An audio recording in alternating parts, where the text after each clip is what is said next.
ఉన్న బంగారాన్ని విడిపించి ఆ రోజు ఆన్లైన్ రేటుకే మేము కొంటాం. Sharma gold company. So present మనకి రామ్ ప్రసాద్ అండ్ ఆది ఇద్దరు కూడా లైవ్ లో ఉన్నారు కాబట్టి వాళ్ళు ఏ విధంగా ఈ సక్సెస్ ని ఎంజాయ్ చేస్తున్నారు వాళ్ళ మాటలను తెలుసుకుందాం. So first of all thank you so much ఇద్దరు కనెక్ట్ అయినందుకు. హైపర్ ఆది అండ్ రామ్ ప్రసాద్, ఎలా అనిపిస్తుంది ఇంత పెద్ద విక్టరీ?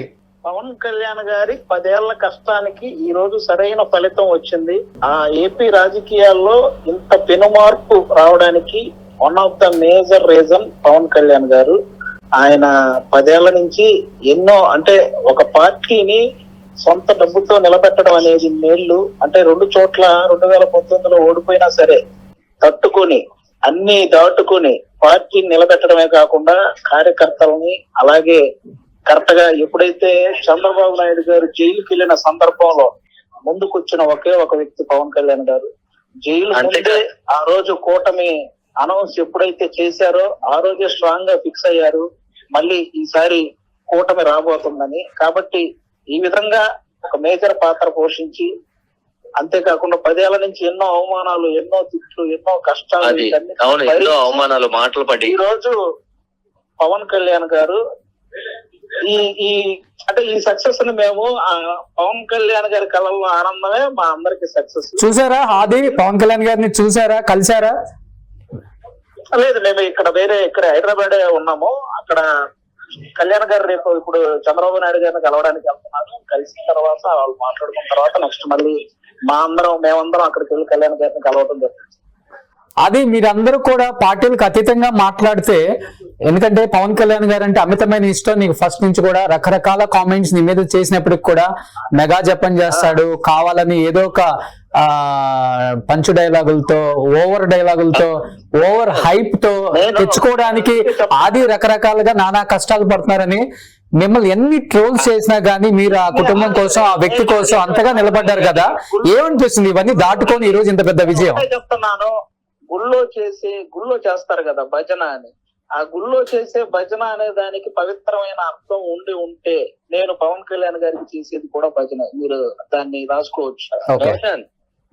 రాంప్రసాద్, మెగా ఫ్యామిలీని ఎవరన్నా ఏనంటే మాలాంటి వాళ్ళని బాధపడతాం, గానీ ఆది లాంటి బాధపడ్డు. అవతలకి ఇవ్వాల్సింది చాలా గట్టిగా ఇస్తాడు, అవతల బాధపడేలాగా ఇస్తాడు. ఎందుకంటే వాడంత డ్రామా కంపెనీ అని ఒక షోలో ఎప్పుడో చెప్పాను, ఒక నిజాయితీ గల వ్యక్తిని ఎవరైనా అవమానిస్తే ఆ అవమానించిన వాడిని అవమానించడానికి నేను ఒక్క క్షణం కూడా ఆలోచించాలని చెప్పాను.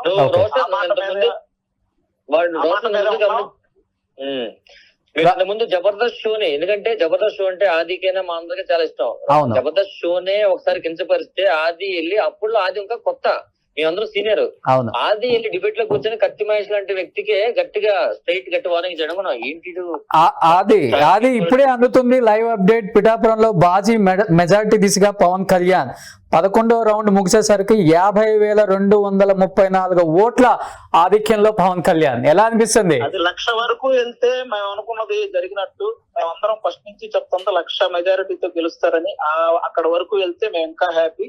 అదే జరగబోతుంది. ఎప్పుడైతే ఫస్ట్ రోజు పిఠాపురంలో ప్రచారానికి వెళ్ళామో ఫస్ట్ రోజు మేము అనౌన్స్ చేసిందే 1,00,000 మెజారిటీతో గెలవబోతున్నారు. ఎవరు ఎన్ని కుట్రలు చేసినా, ఎన్ని ప్రయత్నాలు చేసినా ఇదే జరుగుద్ది అని చెప్పాము.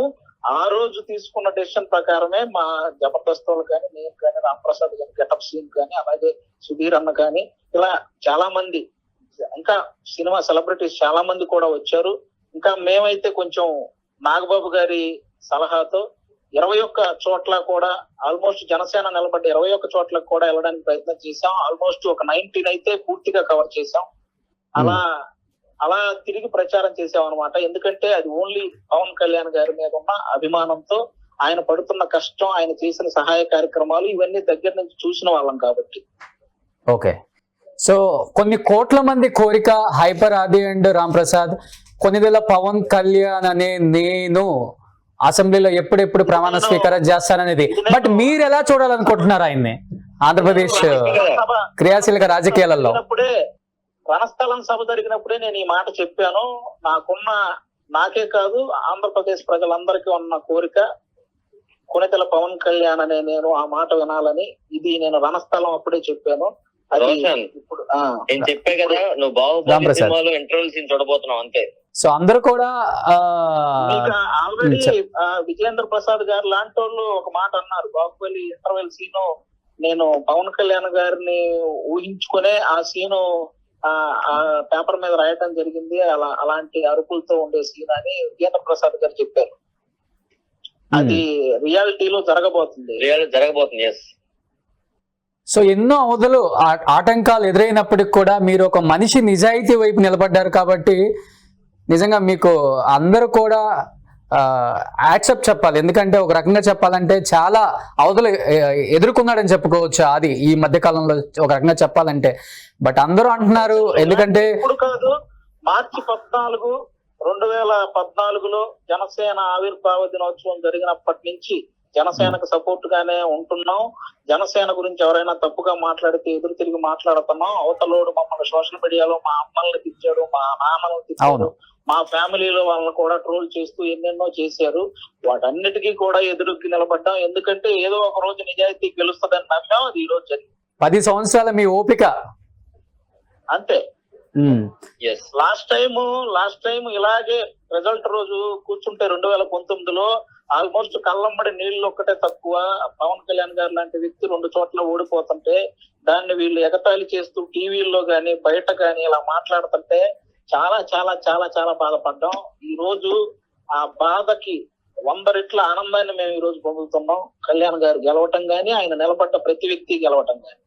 సో డిప్యూటీ చీఫ్ మినిస్టర్ గా ప్రమాణ స్వీకారం చేసే అవకాశం ఉందా పవన్ కళ్యాణ్ గారు? ఏమన్నా అది అసలు ఇంకా ఏమండి, రాష్ట్ర రాజకీయాల్లోనే పెనుమార్పు తెచ్చిన వ్యక్తి. ఆయనకు పదవులు అది అసలు మాకు అది పెద్ద సంతోషాన్ని ఇవ్వదు ఏ పదవి అని. పవన్ కళ్యాణ్ అనే పేరే చాలా పెద్ద పదవి. ఆ పేరు చాలు. ఇదిగో ఇప్పుడు చూస్తున్న గెలుపు చాలు. ఆ తర్వాత ఆయన ఏమి ఇచ్చినా ఏం చేసినా అవన్నీ బోనస్ అంతే. మాకు అవన్నీ పెద్ద లెక్క కాదు. అంటే హేమ మంత్రులు కూడా ఓటమి దిశగా ఉన్నారు. ఎలా చూడొచ్చు దీన్ని? అది క్లియర్ కట్ గా ఎప్పుడో తెలిసిపోయిన మ్యాటర్ అండి. ఈవెన్ ఎవరైనా సరే ఎప్పుడైతే మనం అభివృద్ధి గురించి మానేసి ప్రెస్ మీట్లు పెట్టి తిట్టడం స్టార్ట్ చేసామో, అంటే ఏ పని లేకపోతేనే మనం ప్రెస్ మీట్లకు వచ్చి ఇలా తిట్టడం ఇలాంటివి చేస్తా ఉంటాం. అవి ప్రజలు గమనిస్తూనే ఉంటారు. వాళ్ళు అనుకుంటారు అలా తిరిగితేనే మనం ఫేమస్ అవుతామేమో అని. కానీ ప్రజలు దాన్ని తీవ్రంగా ఖండించారన్నది మీరు మంత్రులందరూ ఓటమి అవడం అనేది మీరు చూసుంటారు. సో 151 సీట్లతో సింగిల్ లార్జెస్ట్ పార్టీగా వైసీపీ అధికారంలోకి వచ్చిన విషయం అందరికీ తెలిసిందే. ఆ ఫిగర్ ని దాటే అవకాశం ఏ పార్టీకి లేదు అనుకున్నారు. కానీ ఈ రోజు చూస్తుంటే ఆ ఫిగర్ దాదాపు చాలా దూరం వెళ్ళిపోయేటట్టుంది. ఎలా చూడొచ్చు ఇది? లాస్ట్ టైం 151 వైసీపీకి వచ్చినప్పుడు దేవుడు స్క్రిప్ట్ రాశారు అన్నారు. ఈసారి అది కూటమికి రాబోతుంది. అది ప్రజలు స్క్రిప్ట్ రాశారు. అంతకు మించి మనం ఏం చేయలేం. 161 వెళ్ళే దిశగా అవకాశం ఉందంటారా? దూరమైన వెళ్ళొచ్చు. అది 151 పైన ఎంత దూరం అయినా వెళ్ళొచ్చు. లాస్ట్ టైం వాళ్ళకంటే ఎక్కువ మెజారిటీ అయితే రాబోతుంది. బ్రేక్ చేసామని చెప్పుకుంటున్నారు అయితే. అంతే, ఇక అందులో ఏ డౌట్ లేదు. ఆల్మోస్ట్ అన్ని చోట్ల 10 రౌండ్ల పైన అయిపోయింది. ఇంకా లీడ్ తగ్గించే అవకాశం కూడా లేదు అక్కడ. సో ఇంత కష్టపడ్డారు నువ్వు కానీ రామ్ ప్రసాద్ కానీ, చాలా నియోజకవర్గాలు. సో మీ శక్తికి మించి పోరాడారు ఈసారి. ఏదైతే అదైంది, మంచి గెలవాలని. బట్ ఈ రోజు చూస్తుంటే ఫిగర్స్ చూస్తుంటే వేరేలా కనిపిస్తున్నాయి. కాబట్టి మనకి ఇంతగా ఇంత బ్లెస్సింగ్స్ ఇచ్చిన ఆంధ్రప్రదేశ్ రాష్ట్ర ప్రజలకి, ఎస్పెషల్లీ పిఠాపురంలో చాలా ఎఫర్ట్స్ పెట్టి మీరారు. పిఠాపురం ప్రజలకి ఏం చెప్తారు? ఆంధ్రప్రదేశ్ రాష్ట్ర ప్రజలకి ఏం చెప్తారు? మేము ఎంత థ్యాంక్స్ చెప్పినా తక్కువే. ఎందుకంటే వెళ్ళిన మొదటి రోజు నుంచి కూడా వాళ్ళందరూ ఏమంటే ఇంత ఎండలో మీరు కూడా కష్టపడక్కర్లేదు, మేము కళ్యాణ్ గారిని గెలిపించి చూపిస్తాం, మీరెవ్వరూ ఇంత దూరం రావాల్సిన అవసరం కూడా లేదు అనే మాట ప్రతి ఒక్క ఇంటికి వెళ్ళినప్పుడు వాళ్ళు అన్న మాట అది నిజం చేశారు. కాబట్టి వాళ్ళందరికీ ఎప్పటికీ పిఠాపురం అనే పేరు ఆ ప్రజలు ఎప్పటికీ గుర్తుండిపోతారు. అలాగే మేము కూడా ఒక నెల రోజులు షూటింగ్స్ ఇవన్నీ మేము కూడా పక్కన పెట్టేసి, ఇవన్నీ కాదు ఇప్పుడు మనం ఈ 5 సంవత్సరాల్లో 4 సంవత్సరాల 9 నెలలు 10 నెలలు మన ఫ్యామిలీ కోసం కష్టపడుతుంటాం. ఒక్క 2 నెలలు మన నాయకుడి కోసం కష్టపడితే తప్పు కాదు అనిపించింది. ఆ 2 నెలలు మా నాయకుడి కోసం మేము కేటాయించాం. చివరికి మా నాయకుడి యొక్క గెలుపు మాకు చాలా చాలా చాలా ఆనందాన్ని ఇస్తాం. సో రామప్రసాద్, మీరేం చెప్పాలనుకుంటున్నారు? పిఠాపురం ప్రజలకి అంత కష్టపడి మీరు ఇంటింటి ప్రచారం కూడా చేశారు. మీ ఇద్దరు కూడా ఒక రకంగా చెప్పాలంటే చాలా ఎఫర్ట్స్ పెట్టారు. పిఠాపురం ప్రజలకు థ్యాంక్ యూ సో మచ్. ఎందుకంటే అది చెప్పినట్లు మేము ఎంత కసిగా తిరిగామో వాళ్ళు కూడా అంతే కసితో ఉన్నారు కళ్యాణ్ గారిని గెలిపిద్దామని.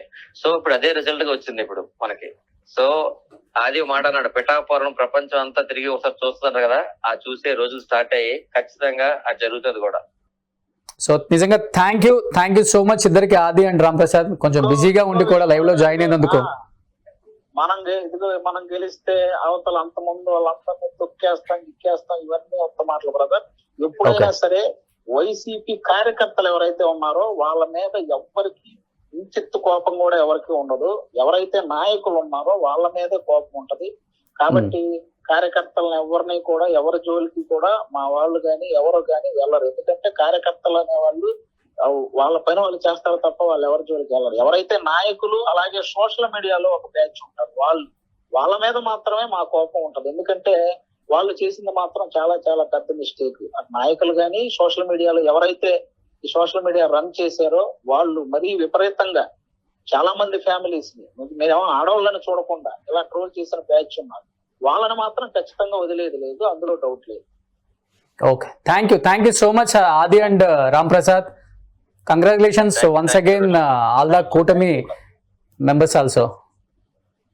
Thank you brother, thank you so much. Suman టీవీలో మీ పర్సనల్ అండ్ బిజినెస్ ప్రమోషన్స్ కోసం కింది నెంబర్కి కాంటాక్ట్ చేయండి.